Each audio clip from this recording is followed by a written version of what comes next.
नमस्कार विद्यार्थी मित्रों, आज हम कक्षा 8 और इसका विषय हिंदी पाठ 9 ममता पढ़ने के लिए जा रहे हैं। आप अपनी किताब में 57 नंबर का पेज निकालिए, उसमें इकाई 9 ममता निकालिए। ममता एक व्यक्ति, एक लड़की का नाम है और इस कहानी के लेखक है जयशंकर प्रसाद। इस कहानी के लेखक है जयशंकर प्रसाद। जयशंकर प्रसाद की इस कहानी की नायिका का नाम है ममता। क्या नाम है? ममता। और इसी के आधार पे यह इकाई अपने को यहाँ पे दी गई है।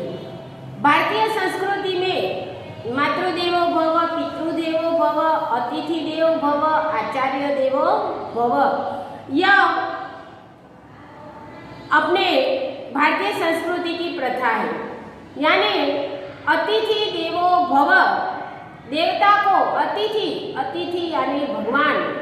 पहले के समय में अगर अपने घर पे कोई मेहमान आता है तो उसे भगवान के तुल्य समझते थे और उसके धर्म और जाति पर ध्यान दिया बिना, उसकी कौन से धर्म का है, कौन सी जाति का है, यह ध्यान दिए बिना उसका स्वागत करने के लिए कहा गया है कि कोई भी अतिथि है अपने दरवाजे पे आया है तो वह अपना मेहमान है और उसका स्वागत अपने को करना चाहिए।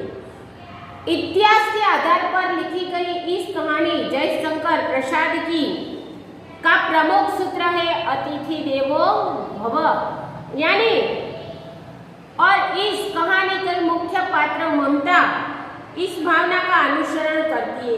इस कहानी में जो ममता नाम की लड़की है वह इस अतिथि देवो भव की भावना को साकार करती है और उसका त्यागमय आचरण हमें प्रभावित किए बिना नहीं रह सकता। तो अब आप अपनी किताब निकालो और किताब में ध्यान रखो। रोहतास दुर्ग के प्रकोष्ठ में बैठी हुई युवती ममता स्वर्ण के तीक्ष्ण गंभीर प्रवाह को देख रही थी। रोहतास दुर्ग यानी किला, दुर्ग यानी किला। प्रकोष्ठ यानी भवन के फाटक के पास का कमरा। एक कमरा यानी रूम, जिसको अपने मकान बोलते, रूम बोलते, घर। उसकी बैठी हुई ममता, इस कमरे में बैठी हुई एक ममता नाम की लड़की स्वर्ण के तीक्ष्ण गंभीर प्रवाह को देख रही थी। स्वर्ण यानी नदी, नदी का प्रवाह बह रहा है और वह कमरे में बैठी हुई थी और उसका तीक्ष्ण यानी गंभीर प्रवाह देख रही थी। मन में वेदना, मस्तिष्क में आंधी, आंखों में पानी की बरसात लिए वह विकल थी। उसकी मन में वेदना यानी दुख था। मस्तिष्क में आंधी, मस्तिष्क यानी मगज, क्या करूं क्या नहीं करूं, और आंखों में पानी की बरसात, आंखों में से पानी यानी आंसू निकल रहे थे और वह विकल थी यानी वह बेचैन थी, क्या करूं क्या नहीं करूं। वह रोहतास दुर्ग के मंत्री चूड़ामणि की एकमात्र दुहिता थी। वह ममता कौन थी? तो रोहतास दुर्ग यानी रोहतास का जो किला है उसके मंत्री, उसका नाम है चूड़ामणि। उसकी इकलौती एकमात्र यानी इकलौती दुहिता यानी पुत्री थी, इकलौती पुत्री थी। उसके लिए कोई अभाव होना असंभव था। उसके लिए कोई अभाव, क्योंकि वो मंत्री की लड़की थी और उसके लिए कोई अभाव नहीं था, सब चीज हाजिर थी, परंतु असंभव था। सब कुछ था उसके पास, लेकिन उसकी पुत्री कैसी थी? विधवा थी। विधवा यानी जिसकी पति की मृत्यु हो जाती है, उस औरत को विधवा कहते हैं। उसकी विडंबना का अंत कहाँ था? उसकी विडंबना यानी उसकी भाग्य की विचित्रता का कोई अंत नहीं था। उसके पास सब कुछ होते हुए भी वह बेचैन थी। चूड़ामणि ने चुपचाप उस प्रकोष्ठ में प्रवेश किया। चूड़ामणि उसके पिता ने चुपचाप बोले बिना वह कमरे में दाखिल हुए। स्वर्ण के प्रवाह और उसके कलनाद में ममता अपना जीवन मिलाने में बेसुध थी। स्वर्ण के प्रवाह, नदी का प्रवाह खल खल खल खल प्रवाह बह रहा था और उसका कलनाद यानी उसकी आवाज में ममता अपना जीवन मिलाने में बेसुध थी। वह अपने विचारों में मग्न थी, बेसुध थी, तल्लीन थी कि मैं क्या करूं क्या नहीं करूं। बेसुध थी, पिता का आना न जान सकी। उसे पता भी न चला कि उसके कमरे में उसके पिता दाखिल हुए हैं, आए हैं। चूड़ामणि व्यथित हो उठे। चूड़ामणि एकदम व्यथित हो उठे, व्यथित यानी पीड़ित हो उठे कि मेरी लड़की कितनी मशगूल है, कितनी बेचैन है, कितने विचारों में खोई हुई है। मैं आया तो भी उसे पता नहीं है। स्नेह पालिता पुत्री के लिए क्या करें? इतनी प्रेम से पाली हुई बच्ची के लिए वह क्या कर सकता है? अपनी पुत्री के लिए क्या कर सकते हैं? यह स्थिर न कर सकते थे कि मैं क्या करूं, यह सोच भी नहीं सकते थे। लौटकर बाहर चले गए। तुरंत अपनी पुत्री की वेदना देखी, अपनी पुत्री को ऐसे बेचैन देखकर वह तुरंत कमरे में से बाहर लौट गए। ऐसा प्रायः होता, ऐसा बार बार होता। पिता अपनी पुत्री के पास जाते तब उसकी पुत्री इतनी बेचैन होती है, कभी आंखों में आंसू होते हैं, कभी उसके मगज में कुछ विचार चलते हैं, वह बेसुध हो जाती है। कभी कभी ऐसा प्राय होता है यानी अक्सर होता है, कभी कभी ऐसा होता भी है। परंतु आज मंत्री के मन में बड़ी दुश्चिंता थी, लेकिन आज की बात कुछ और थी। आज उसके पिता के मन में, मंत्री के मन में आज बहुत दुश्चिंता यानी खराब चिंता थी। पैर सीधे न पड़ते थे, पैर सीधे नहीं पड़ते थे। चिंता के कारण, बेचैनी के कारण उसके पैर भी सीधे नहीं हो रहे थे। एक पहर बीत जाने पर वे फिर ममता के पास आए। वह फिर से दूसरी बार वह दिन निकला और दूसरी बार वह फिर से एक बार ममता के कमरे में आए। उस समय उनके पीछे 10 सेवक चांदी के बड़े थालों में कुछ लिए खड़े थे। उस समय जब उसके पिता कमरे में आए तो उनके पीछे कितने सेवक थे? 10 सेवक यानी उनके काम करने वाले, सेवा करने वाले नौकर चाकर। 10 नौकर चाकर चांदी के बड़े थालों में, क्योंकि राजघरानों में चांदी और सोने के बर्तन ही चलते थे। पहले के समय की बात है, जब राजाओं का राज था, तब मंत्री को भी इतना ही मान राजा के साथ मिलता था। तो वह 10 थालों में चांदी की बड़ी थाली नहीं लेकिन थाल, बहुत बड़े थालों में कुछ लिए हुए खड़े थे। 10 सेवक अपने अपने हाथ में चांदी की थालों में बहुत कुछ लेकर खड़े हुए थे। क्या होगा? उपहार, भेंट यानी कि सोना और चांदी के दागिने। इतने ही मनुष्य के पद शब्द सुन ममता ने घूमकर देखा। एक इंसान आए तो पता नहीं चलता है, लेकिन एक साथ 10 इंसान आए तो अपने को तुरंत पता चलता है। जैसे ही उसने पद शब्द सुना, पैरों की आवाज सुनी, तुरंत ममता ने पीछे मुड़कर देखा, घूमकर देखा। मंत्री ने सब थालों में रखने का संकेत दिया। मंत्री ने सभी को थाल रखने का संकेत दिया। अनुचर थाल रखकर चले गए। अनुचर यानी सब सेवक अपना थाल वहीं पे रखकर सब सेवक चले गए।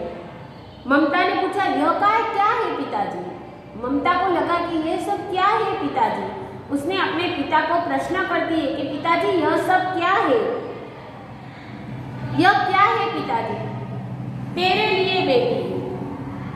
वह पिता अपनी पुत्री को कहता है कि ये सब तेरे लिए लाया हूँ बेटी, उपहार है। भेंट है, सौगात है, मैं तेरे लिए भेंट लेकर आया हूँ, तेरे लिए सौगात लेकर आया हूँ। कहकर चूड़ामणि ने आवरण उलट दिया।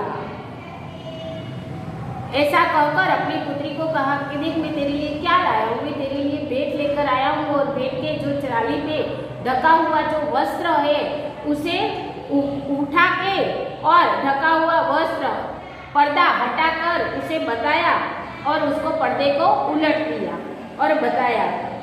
स्वर्ण का पीलापन उस सुनहरी संध्या में विकीर्ण होने लगा, विकीर्ण होने लगा।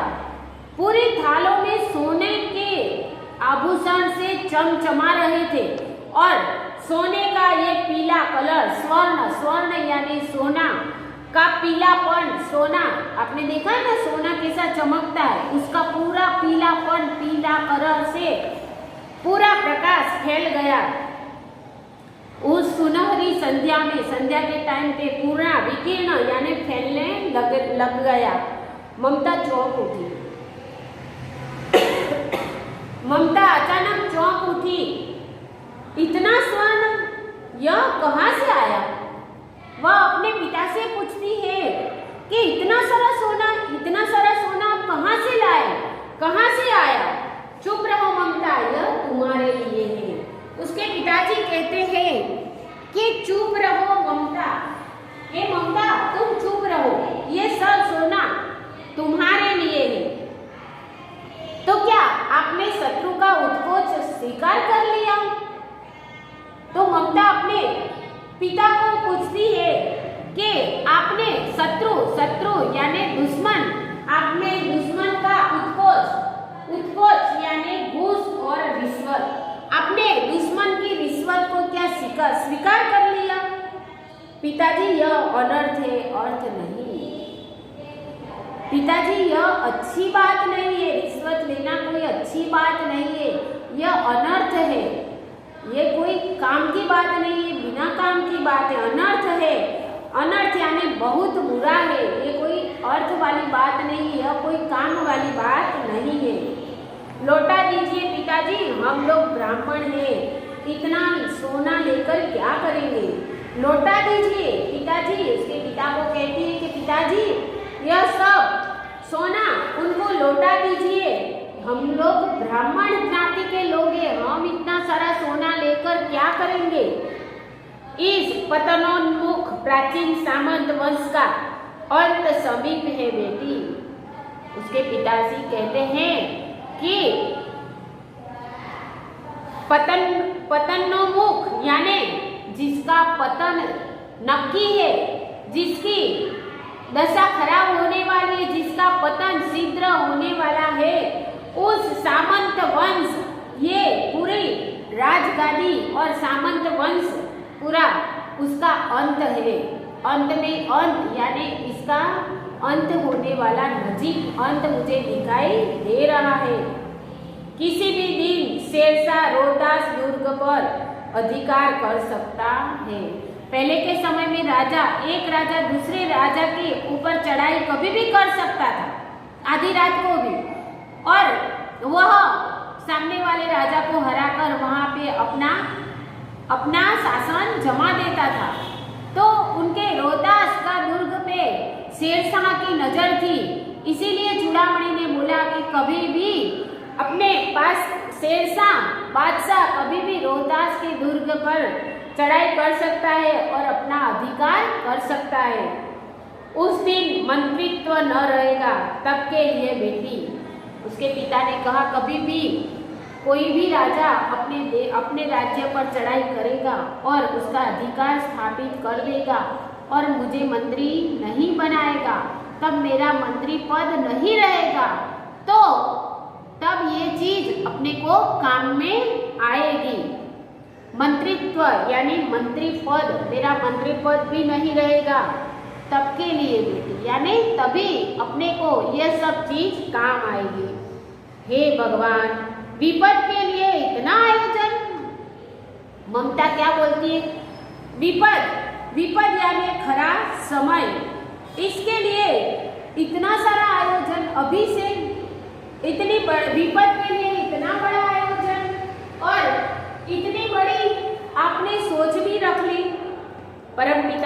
इच्छा के विरुद्ध इतना साहस। परमपिता, परमपिता कौन है? परमेश्वर, ईश्वर। आपको लगता है कि हम सब इकट्ठा कर लेंगे, लेकिन भगवान को पता है, और परमपिता की इच्छा होगी तो हमें ऐसे ही सब कुछ मिल जाएगा। परमपिता की इच्छा के विरुद्ध इतना बड़ा साहस आप कर सकते हो, इतनी बड़ी हिम्मत आपकी कि आप इतना बड़ा काम कर सकते हो। पिताजी, क्या भीख नहीं मिलेगी? अपनी तकदीर में होगी तो अपने को भीख भी मिलेगी। अपने को क्या भीख नहीं मिलेगी? अपने का मंत्री पद चला जाएगा तो कोई बात नहीं, अपने भीख मांग कर भी खा सकते हैं। क्या कोई हमें 2 मुट्ठी अन्न न देगा? हमें किसी के घर के आगे जाकर खाना मांगेगा तो कोई खाना हमें नहीं देगा। फेर दीजिए पिताजी, फेर दीजिए, इसे वापस लौटा दीजिए। मैं कांप रही हूँ, मुझे डर लग रहा है, मुझे ऐसा घूस, ऐसी रिश्वत मुझे नहीं चाहिए। आप इन्हें वापस फिरा दीजिए, यानी वापस लौटा दीजिए।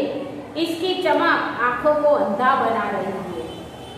ममता क्या कहती है? मुझे इस सोने की जो चमक है वो मेरी आंखों को अंधा बना रही है, यानी मेरी आंखों पे इसकी रोशनी लग रही है, पर मुझे ये चीज चाहिए नहीं। उसके पिताजी कहते हैं, मूर्ख है, कहकर चूड़ामणि चले गए। चूड़ामणि अपनी लड़की को क्या कहते हैं? मूर्ख, तू बेवकूफ है, तेरे पास इतना सारा मैं दे रहा हूँ और ये अपने हक का दे रहा हूँ, फिर भी तू लेने के लिए तैयार नहीं है। दूसरे दिन जब डोलियों का तांता आ रहा था, दूसरे के दिन डोली यानी कि जिसमें पहले के समय में रानियां बैठकर एक जगह से दूसरी जगह जाती थी, वो चारों तरफ से बंद होती थी और वो डोलियां में बैठकर तांगा आ रहा था। बहुत सारी डोलियां आ रही थी। मंत्री चूड़ामणि का हृदय धक धक करने लगा। मंत्री चूड़ामणि को पता था, उसका हृदय धक धक करने लगा। हृदय धक धक करने लगा यानी उसको घबराने लगा। चूड़ामणि को घबरा गया कि ये सब क्या हो रहा है। उसका हृदय धक धक करने लगा, घबराने लगा। वे अपने को रोक न सके, वे अपने आप को रोक सके नहीं। उन्होंने जाकर रोहतास दुर्ग के तोरण पर डोलियों का आवरण खुलवाना चाहा। उन्होंने सोचा कि मैं तोरण पर यानी रोहतास दुर्ग का जो मेन गेट है उसको तोरण बोलते। रोहतास के मेन गेट पे जाकर उस डोलियों का जो आवरण, डोली सब तरफ से ढकी हुई है, उस आवरण को मैं उठाकर खुलवाना चाहूँ। उन्होंने सोचा कि मैं डोली में कौन है मैं देखना चाहता हूँ। पठानों ने कहा, यह महिलाओं का अपमान करता है। अगर आप डोली खोलोगे तो डोली में सिर्फ महिला ही होती है, रानियां होती है, और अगर आपने डोली खोली तो महिलाओं का अपमान होगा, रानियों का अपमान होगा।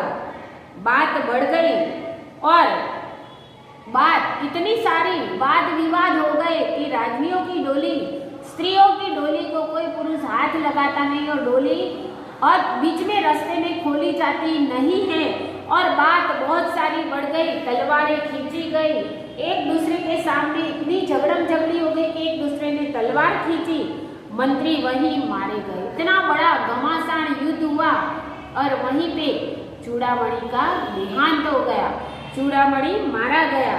राजा रानी और को सब छली शेरशाह के हाथ पड़े।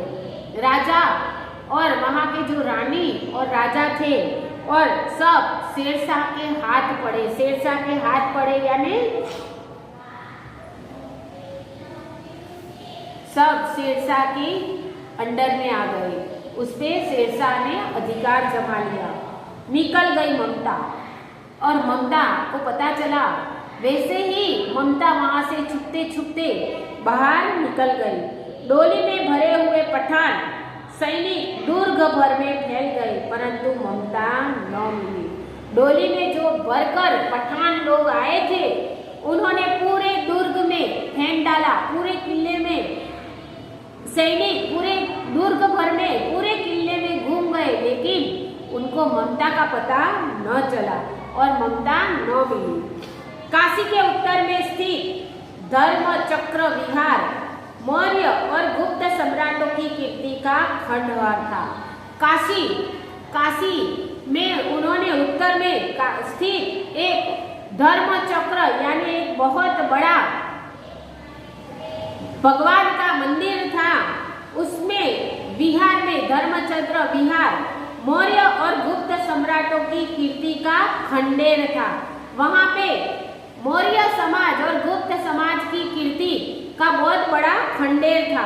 खंडित शिखरों वाले भवन, तृण गुल्मों से ढके हुए प्राचीन और ईंटों के ढेरों में बिखरी हुई भारतीय शिल्प की विभूति ग्रीष्म की चंद्रिका में स्वयं को शीतल कर रही थी। वहाँ काशी में एक धर्म चक्र था, वहाँ खंडहर यानी एक खंडेर पड़ा हुआ था और वहाँ पे खंडेर में की जो धरोहर थी वहाँ से स्तूप यानी बौद्ध मठ भी था और उसके शिखरों भवन तृण गुल्म यानी घास और लताओं से पूरी झाड़ी से प्राचीन यानी पुरानी प्राचीन झाड़ियों, चार दीवारी और ईंटों के ढेर, आधी इमारत पड़ी हुई और आधी ईंटों का ढेर नीचे था। ऐसी ढेरों में बिखरी हुई शिल्प जो पहलों के समय में जो मंदिरों में शिल्प काम होता था, वह शिल्प की विभूति समृद्धि ग्रीष्म की चंद्रिका, ग्रीष्म यानी गर्मी की चंद्रिका यानी चांद, गर्मी की चांद में वह पूरी स्वयं को शीतल यानी स्वयं को ठंडी कर रही थी। जहाँ गौतम का उपदेश ग्रहण करने के लिए पंचवर्गीय भिक्षु पहले मिलते थे, वहाँ बौद्ध धर्म के लोग स्तूप था, वहाँ बौद्ध धर्म के लोग अपने गौतम बुद्ध का उपदेश पाने के लिए वहाँ पंचवर्गीय भिक्षु पहले मिलते थे। वहाँ पे सब भिक्षु मिलकर वहाँ गौतम बुद्ध का उपदेश देते थे। उसी स्तूप के भग्नावशेष की मलिन छाया में झोपड़ी के दीपालोक में एक स्त्री पाठ कर रही थी। ममता कहाँ पहुँच गई? वहाँ पहुँच गई और वही झोपड़ी में उसी स्तूप यानी बौद्ध मठ था, उसमें एक भग्नावशेष की मलिन छाया खंडेर में एक तरफ कोने में दीपालोक यानी दीपक के प्रकाश में एक मलिन छाया में एक झोपड़ी बनाकर वो ममता उसमें रहने लगी और दीपालोक में एक स्त्री पाठ कर रही थी। वो स्त्री कौन थी? ममता थी। पाठ गीता जी का पाठ कर रही थी। यहाँ आपका इतना आगे का भाग अपने दूसरे ताश में चलाएंगे, तब तक के लिए आपको यह पाठ पढ़कर रखना है और 2 बार पाठ की पढ़ाई करनी है। तब तक के लिए यहाँ पाठ को विराम देते हैं। आधा पाठ आपको पढ़कर तैयार रखना है। नमस्ते।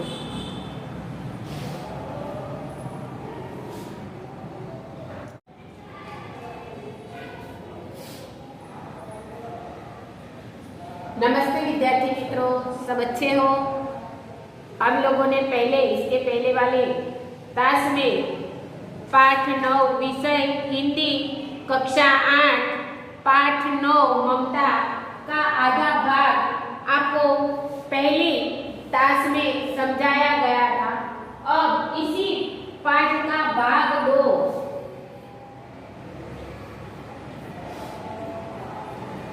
हम लोग आगे पढ़ने जा रहे हैं।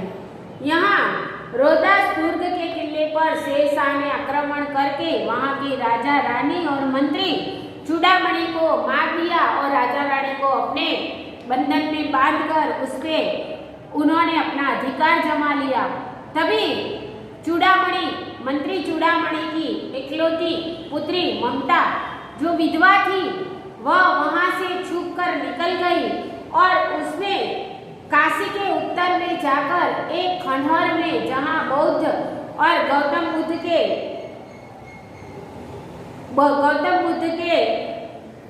भिक्षु वहाँ जहाँ गौतम बुद्ध का उपदेश लेते थे वहाँ खंडहर में एक छोटे से कोने में झुंपड़ी बनाकर रहने लगी। और एक दिन क्या होता है, वह झुंपड़ी में बैठी बैठी गीता जी का पाठ कर रही है। अनन्या चिंतयन्तो मां ये जना पर्युपासते। वह गीता जी का पाठ पढ़ रही है और पाठ रुक गया। एक भीषण और हताश आकृति दीपक के मंद प्रकाश के सामने खड़ी थी। वह पाठ कर रही थी, अचानक उसकी नजर एक भीषण और हताश, एक आदमी हताश यानी निराश, एकदम निराश होता हुआ डरा हुआ एक आकृति यानी एक चेहरा, दीपक यानी दिए के मंद प्रकाश। दिए की रोशनी कैसी होती है, तेज नहीं होती, धीरे धीरे जलती हुई, उस प्रकाश के सामने आकर खड़ी थी। स्त्री उठी, उसने कपाट बंद करना चाहा। वह स्त्री डर गई, वह ममता एकदम डर गई और उसने सोचा कि कोई मेरे घर में आ गया है, तो वह उठ के उसके कपाट यानी उसके कमाड, उसके दरवाजा बंद करने के लिए चाहा, परंतु उस व्यक्ति ने कहा, माता मुझे आश्रय चाहिए। वह डर गई। जैसे ही अपना दरवाजा बंद करने जाती है झोपड़ी का, वैसे ही वह व्यक्ति क्या बोला, माता मुझे आश्रय चाहिए, माता मुझे एक दिन यहाँ पे आश्रय चाहिए, मुझे आसरा यानी ठिकाना, मुझे रहने के लिए थोड़ी सी जगह चाहिए। तुम कौन हो? स्त्री ने पूछा। वह स्त्री ने पूछा कि तुम कौन हो? मैं मुगल हूँ। उसने क्या कहा? मैं मुगल हूँ, मैं मुगल हूँ। चौसा युद्ध में शेरशाह से विभिन्न होकर रक्षा चाहता हूँ।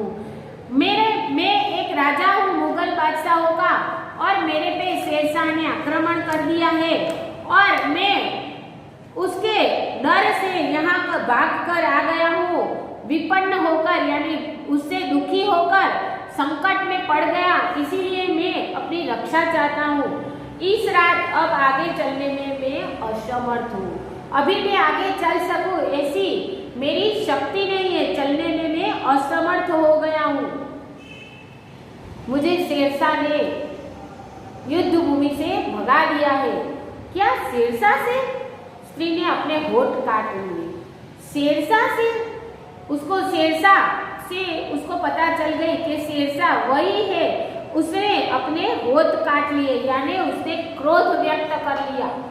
शेरशाह ने, हाँ माता। वो आदमी ने क्या बोला? हाँ माता, परंतु तुम भी वैसे ही क्रूर हो, तुम भी सामंत हो, तुम भी मोगल हो, तुम भी तो क्रूर ही हो। वही भीषण रक्त की प्यास, वही निष्ठुर प्रतिबिंब तुम्हारे मुख पर भी है सैनिक, तुम्हारे मुख पर भी उस रक्त की प्यास है और वही निष्ठुर प्रतिबिंब, और वही तुम्हारे मुंह पर भी वही प्रतिबिंब मुझे दिखाई दे रहा है। मेरी कुटीर में स्थान नहीं है। उसने क्या बोला? मेरी कुटीर, मेरी झोपड़ी में आपके लिए स्थान नहीं है। जाओ कहीं दूसरा आश्रय खोज लो, जाओ और तुम अपना दूसरा आश्रय कहीं खोज लो। गला सूख रहा है, साथी छूट गए हैं। वह मुगल ने बोला कि मेरा गला सूख रहा है, मेरे साथी भी सब छूट गए हैं, अश्व गिर गए हैं, मेरे घोड़े भी सब गिर गए हैं, इतना थका हूँ, इतना कहते कहते व्यक्ति धम्म से बैठ गया। वह लड़ाई करते करते मैं इतना थक गया हूँ, ऐसा कहते हुए वह दम से जमीन पर बैठ गया। उसके सामने पूरा ब्रह्मांड घूमने लगा। क्यों? कि उसको चक्कर आने लग गए और पूरी सृष्टि उसे घूमती हुई नजर आने लगी। स्त्री ने सोचा, यह विपत्ति कहाँ से आई? वह स्त्री ने सोचा, अरे रे, मैं तो खुद ही संकट में हूँ और मेरे सामने ये संकट कहाँ से आ गया? स्त्री ने सोची, यह व्यक्ति कहाँ से आई? उसने जल दिया, उस स्त्री ने उसको पानी पिलाया, मुगल के प्राणों की रक्षा हुई। जैसे ही उसे पानी मिला तो उसके जीव में जीव आया और उसकी प्राणों की रक्षा हो गई।